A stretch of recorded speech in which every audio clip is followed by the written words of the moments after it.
Welcome to the Real P&L Trading Show, where I share my account, my real P&L on 3 accounts, and share my proprietary SafeWhale options trade system for free. I trade it right here in front of you.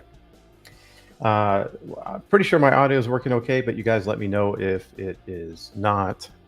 I'm not sure what this Google notification thing keeps coming up now. Okay, so first, let's get into the earnings edge. What happened last week? First, let me stop here and say Charles says he hears me okay. Good. So my audio is working. I appreciate that. Earnings edge. What happened? Here's my earnings edge account. You see my P&L is 11,326. So I'm down a little bit compared to last week. Let's see what happened here. I'll bring in the spreadsheet. I traded TSM and I lost $320. And you can see now, since my update, I've got 27 wins, 20 losses, 8 break evens, average win 732, average loss 529. And you can see the results. What was that again? Let's see here. Let me move this over here. What was that P&L? 11,326. 11,326. Okay, so you can see what happened in 2022, outperformed. 2023 underperformed a little bit here, just barely outperforming, but of course on a risk-adjusted basis, underperforming, but on a nominal basis, outperforming by quite a bit since the beginning of 2022 when I started trading this system, up 126%, where the S&P is up 17%.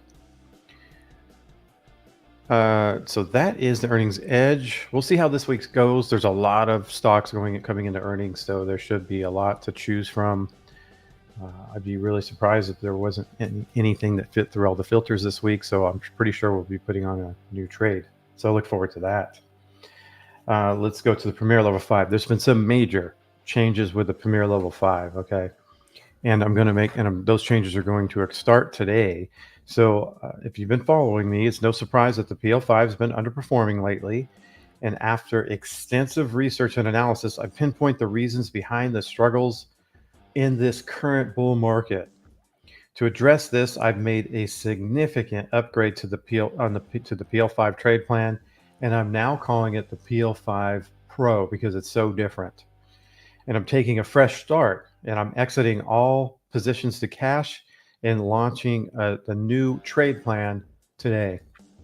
So I believe this is the best approach to achieve a high return on capital. And the updated plan, again, is now called the PL5 Pro, and it's designed to perform well in all market conditions. And I'm going to go over that here in a minute. Now, I'll be trading that in my demo account, and I'll be starting over with $30,000 on my demo account. And I'm aiming to specifically outperform the S&P 500. So when I say specifically outperform the S&P 500, there's many different ways to trade the PL5 or the PL5 Pro. And I'm going to trade a PL5 Pro S&P variant here.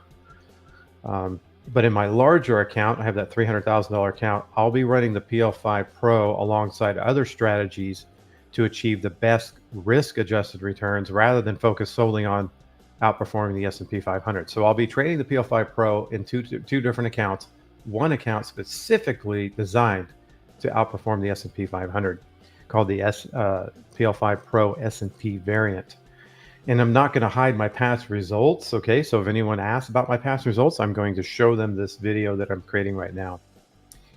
And I'll direct them to this video for a transparent view of the account's performance before I updated to the PL5 Pro. So I'm going to show you here the PL5. Let me see here. So the PL5 results as of from April 8th, 2022 till today, the 15th of July, 2024, we can see that I was up about 6.39%, where the S&P was up 36%. So underperformed, even though I have about 1/3 the risk. So even with 1/3 the risk, still underperforming here. And I definitely acknowledge that. Now, with the PL5 Pro, which is back tested only, right? Because I just figured out how to update the trade plan significantly. And if I would have been trading the PL5 Pro rather than the PL5, you can see in 2022, starting in April, I still would have had the same results because nothing would have changed. And then in 2023, rather than a 4.5% return on the PL5, I would have had a 16.3% with the Pro. Of course, the S&P is still the same, right? And then as 2024, instead of being down 9% with the PL5, I would be up 3.25% with the PL5 Pro. And you can see here that overall, I would be up 31.5% with the PL5 Pro versus 6.39. And of course, the risk adjusted portion of it uh, still stands. It's not really one third the risk with the PL5 Pro. It's more like it's going to be very similar to the risk. Maybe a beta of maybe 1.1. In other words, it'd be a little bit more, slightly more risk actually, when compared to the S&P 500 because of the S&P 500 variant. The way that I'm trading the variant, it's going to tie very, very closely to the S&P 500. So it has very similar risk characteristics. So what I expect to see is better nominal returns from this point forward. And you can see here the account at $30,000, straight up $30,000. Don't have any positions in the account right now. It's in cash. And I'm going to put on my positions either today or tomorrow and start the PL5 Pro S&P variant tomorrow. So I look forward to that. And again, not looking to hide anything. Here's my past results. It definitely, the PL5 outperformed for a while, then it started underperforming in this particular type of bull market. So for the PL5 Pro, there's actually 5 types of markets, right? Because this is a grind up market. But for normal premium sellers, there's still just 4 market types. But with the PL5 Pro, there's actually 5 market types. And I identified this particular market that we're in as a grind up market, and it needs to be traded differently. And I figured out how to do that. I figured out how to identify that market, and I figured out how to trade that market with the PL5, which is now the PL5 Pro. So definitely, I am open to any questions you guys have about this change that's occurring. And you'll see the spreadsheet will be updated next week. Okay, and I'll get into any questions about that. In fact, if there's any questions about that, let's talk about those right now. Will says a question about that. With the PL5 having to change to Pro, is there any recent date period you will be using for back testing? Yes, so I will. I have the 2015 back test all the way until present. The middle of July 2024, and I also have the PL5 back tested from that time point, and I have the PL5 Pro back tested from that time point. So what happened with the PL5 was 2015, 16, 17, 18, 19, 20, 21, 22, and about half of 23 was just fine. But then when I got into the kind of late third of 2023 and then into 2024, obviously it started underperforming. So I noticed that there was something different going on that hadn't happened since 2015. Ever since 2015, it looked great. And so I had to get in there and do a deep dive and figure out what was going on and how to fix the trade. And the change is so drastic that I'm just going to call it the PL5 Pro. It's really a big, big update. And Will says, what makes the current market so different from past markets you've backtested before? So for example, you had 2017, which was a bull market. The PL5 did okay. I think it was around 7%. We had 2021, a bull market. 2019, a bull market. PL5 did really good there. Over 15%, if I remember correctly off the top of my head. Then you had 2021, where another bull market where the PL5 did great. I think it was over 15 to 20 or 20%, did great. And then we have this 2024 market where it's not doing so well. So there's a difference in this particular bull market. What is it? It's that there's no volatility in this bull market. So similar to 2017, where the PL5 did pretty good, but it didn't do great. but it still made money. It had to do with there was just no volatility in that particular bull market. In 2019, there was more volatility. In 2021, there was a lot of volatility in that bull market. So the PL5 did great, did fine. But now that we're in this low volatility bull market, I call it a grind up. That's where I see the issue with the old PL5, and so I had to come in with a PL5 Pro. Always learning and updating and taking deep dives into my systems. I'm always looking at alternatives and always coming up. What I do on weekends is I back test. I don't know what you guys do on weekends, but I'm always back testing and always looking for new variants and new ways, better ways to improve. Well, what kind of drawdown punishment happened because of this type of market for the PL5? Would the duck have handled it well?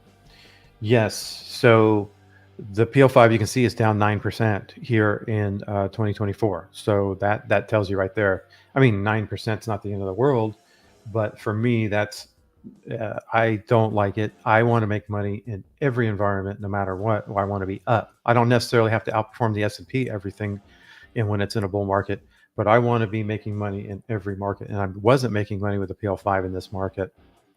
Would the duck have handled this? Yes. So the duck, I have some live trades on in the duck. I've made money with the duck this year in 2024.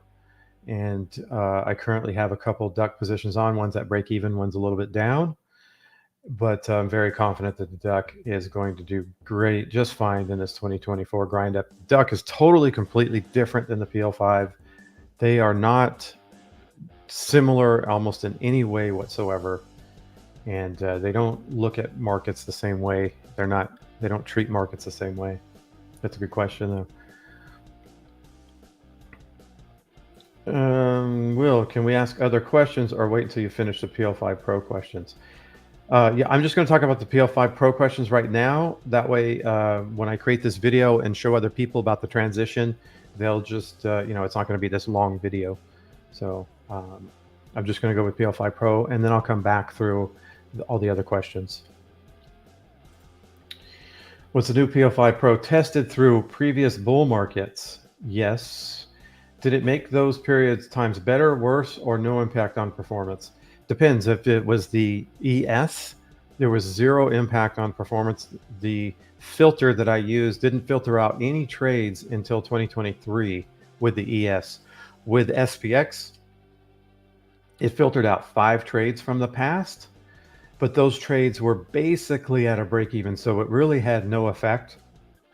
The new update, PL5 Pro, had almost no effect on the past performance. So if you've seen the past performance of the PL5 and went before 2023 or before the middle of 2023, they're pretty much the same.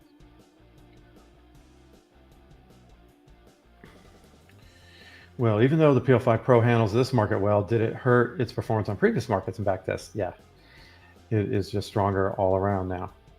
Is it just stronger all around now? Yes. So it's just stronger all around because what I've done is I've been able to create a filter to identify this particular market.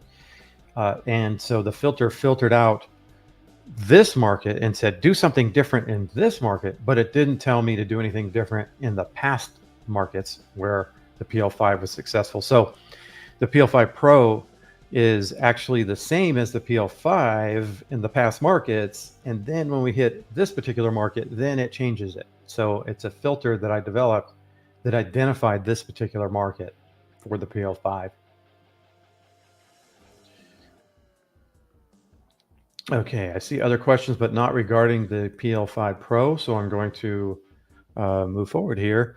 Let's talk about now the safe wheel. What's going on with the safe wheel? I'm going to go to, let's move this out of the way here.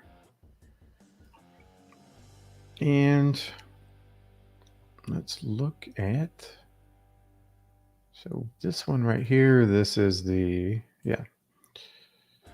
So the safe wheel, I believe, is this one. Yes. Okay. So we have the safe wheel.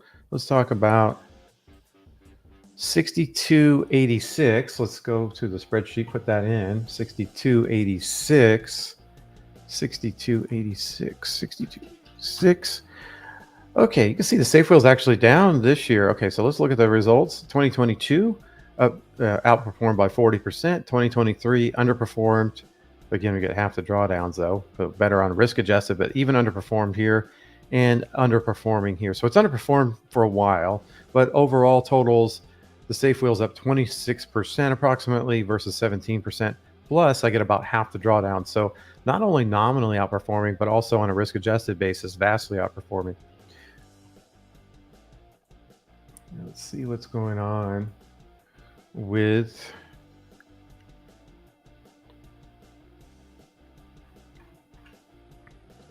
I'll put this comment up here so it's not confusing.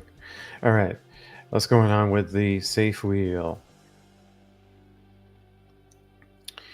Well, what happened was last week I sold a put on JD and I did not get assigned. So it expired worthless. Then on Friday, I came in and bought this long call to protect this put hedge. And so now the question is this the put hedge? So there's two questions or three that I ask, but the third question I don't ask unless I own 200 shares. So I only ask two questions. Two questions are, is this under 100 days? No. And is this $21 within 70% of the price? So the price is around, let's see here. The price is, so let's just say 21 divided by 26.95, 26.95, 77, 78%. So it's the put hedge is fine because it's within 78% of the price. If it's under 70, that's when I have to move this because it's not close enough to protect me. Okay, so the hedges are good. And I don't have any positions. I'm going to run the traditional wheel at this point, and I'm going to sell a put. Let's go into, make sure I'm in JDU. And I'm going to go into the near expiration and puts. We're around $27 is at the money. I want to get at least 27 cents, and I want to do it out of the money if I can. And I can do this at 26.50. So I'm going to sell this 26.50. I'm going to do one of these. The sizing has to do with how much money is in the account. I have between $5,000 and $10,000. Therefore, I will have one traditional wheel contract, and I'll have three put hedges. If I had between $10,000 and $15,000, I would double this up. I'd have two of these, and I'd have six put hedges. All right, so mid price 31 cents. So it's probably going to go for 31. I'm going to sell the put. It's going to expire at the end of the week, or it's going to get me assigned. Okay, so that was filled. So now I'm just sitting with my traditional wheel. I'm collecting premium, and I have my hedges in case the market goes, or this particular underlying goes up a lot or down a lot, I'll be fine. And I'm trying to sell premium. My goal is to just keep selling premium along the lines. So that is the only thing to do with the safe wheel. Okay, so I'm going to start getting into comments. Kevin, good morning. Did you guys hear me okay? Yes, okay. Peter says, good afternoon from Belgium. That's cool, Belgium. And then we have some PL5 questions, which I already went over. So let me go through here. Okay. Joe, if I got a sign on an average price of, say, $30, do I have to sell covered calls back with an average price of at least $30 to not make a loss? Yes. But the way that I run the safe wheel is I have two opportunities to get a sign. So I don't really look at an average, but you can look at it that way. And so maybe I got a sign at $30 and then I got a sign at $28. I'll try to sell for those 100 shares at $30. I'll try to sell premium. And then I'll try to sell premium for those 100 shares at $28. So I don't take the average of $29 and try to sell. I just look at them individually with this particular system. But the answer to your question is yes, that would be the case. You don't want to, well, I mean, you can always sell below your assigned price, but you're taking a chance, a risk that you'll be taken out of the stock below your basis and you'll have a loss.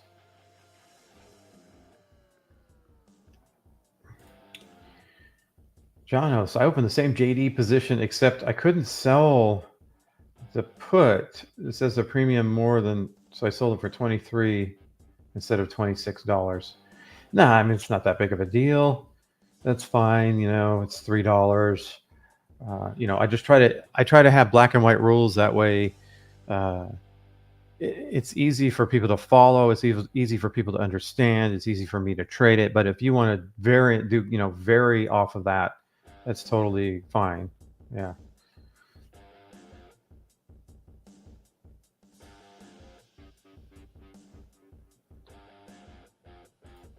Steve-O says, please remove a comment from the screen. I think I did that. Thanks.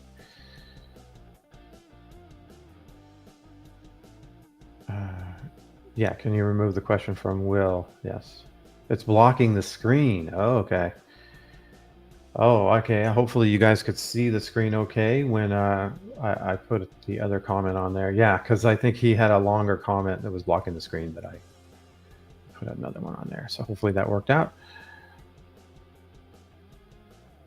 Okay, I see that the stuff was hiding the screen. Well, let me take the comments off and show you the screen. You can see it now, just to make sure you guys can see it in the spreadsheet. Right. And then, oh, maybe this is the spreadsheet that you were referring to. So again, back tested the PL5 Pro, did the same thing here in from April 8th through 2022, because there were everything was the same. There was nothing filtered out. And then you have in 2023 where it did 4.5, where the PL5 Pro did 16.3. And then you have the 2024 where, I was down 9% here and I would have been up 3.2. And you can see overall, I'd be up about 31.5% with the PL5 Pro versus 6.39%. So you can see the PL5 Pro vastly outperforms, and it has to do with this particular market that we're in. So hopefully you guys saw that. You can see that now, if there's not a comment in the way. Thanks for letting me know that. Okay, can you show the safe wheel numbers again? Sure, let's show that. Safe wheel numbers here. So you got the 25% versus 17 overall, down 2% year to date. So you can see the safe wheel numbers there.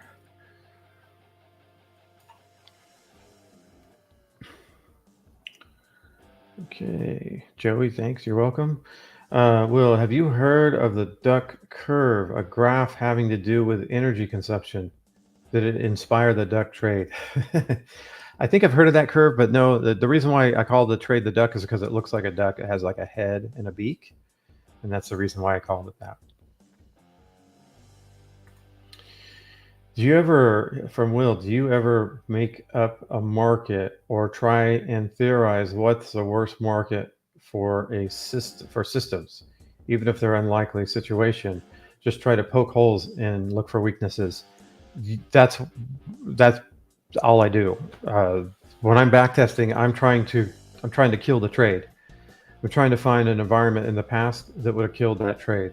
And so the first thing I do when I think I have a good trade system or an update, I go through the crash, because typically the crash kills trades. So I want to make sure I can get through the crash. Then I'll take it through a grind down market and I'll see if it survives a grind down market. Then I'll take it through a sideways market and see if it survives that. Then I'll take it through a bull market and see if it survives that. Now I have a fifth market to take it through, which is the grind up market. So yeah, I'm always trying to kill trades. That's the goal when I'm back testing and I have ideas. Yep. Okay. Well, I'm going to, any other questions here? I want to make sure you guys get all your questions in. Make sure that I'm very clear on what's happening with the PL5 Pro, everything like that. Okay, good. All right. Well, I appreciate you guys. And one thing I like to say is if the P&L is not real, what else are they trying to conceal? I'll be back next week.